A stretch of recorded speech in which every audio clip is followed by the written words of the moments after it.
nous allons voir comment faire le rouloté. Il existe deux roulotés, le rouloté simple que j'ai fait ici et le rouloté festonné qui m'a servi à faire le bout de l'ouvrage. Le rouloté va nous permettre de rassembler un grand nombre de fils et parfois aussi de cacher des fils de couleur dans un autre groupe.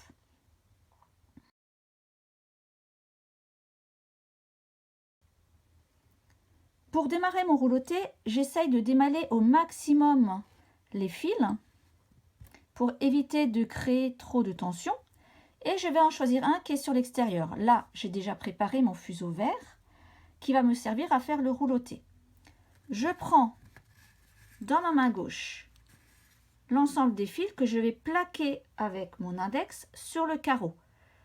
Dans ma main droite, je prends mon fuseau qui va servir à faire le rouloté et je vais simplement le passer au-dessus, en dessous, et là, je fais juste passer le fil sans soulever mon doigt. Et je l'amène en haut et je continue. Alors, vous voyez ici, mes petits fils verts ne se mettent pas bien l'un contre l'autre. Alors, surtout, ne les poussez pas avec le doigt. Je vais simplement lâcher mes autres fils et les écarter pour faire remonter mon fil vert qui va bien se tasser. Il suffit que je tire et ils sont bien alignés les uns en dessous des autres. Je continue à tourner le temps nécessaire pour réaliser ce qui est demandé sur votre ouvrage. Alors évidemment, si vous êtes gaucher, vous pouvez faire ça dans l'autre sens. C'est pas un souci que vous tourniez comme moi, là, de droite à gauche ou de gauche à droite. Le résultat sera le même. Ce qui est important, c'est surtout de travailler en plaquant vos fils. Ne travaillez pas en l'air, vous n'arriverez pas à mettre correctement vos tensions.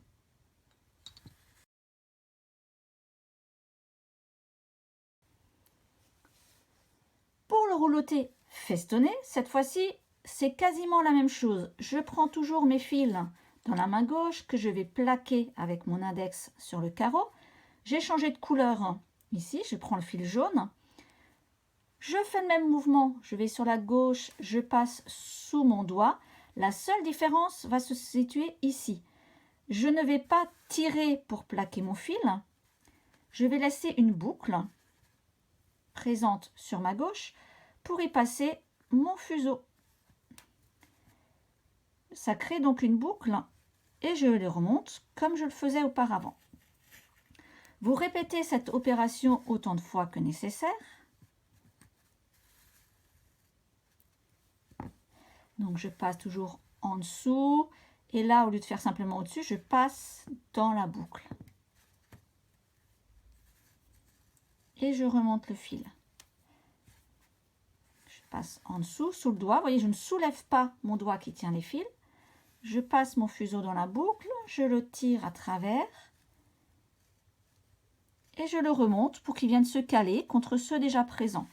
C'est pareil comme avant, si mes fils ne se mettent pas bien, enfin mon fil jaune ne se met pas bien, je lâche les autres fuseaux, je les attrape et je les repousse en fait vers le haut pour bien les plaquer. Je rattrape mes fuseaux, je plaque de nouveau, je récupère mon fil qui faisait le rouloté, donc appelé festonné, parce que ça fait un petit point de feston sur le côté. On va voir après la différence entre les deux.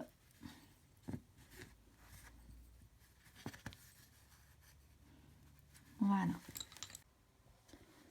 Nous retrouvons ici en vert le rouloté simple et en jaune le rouloté festonné.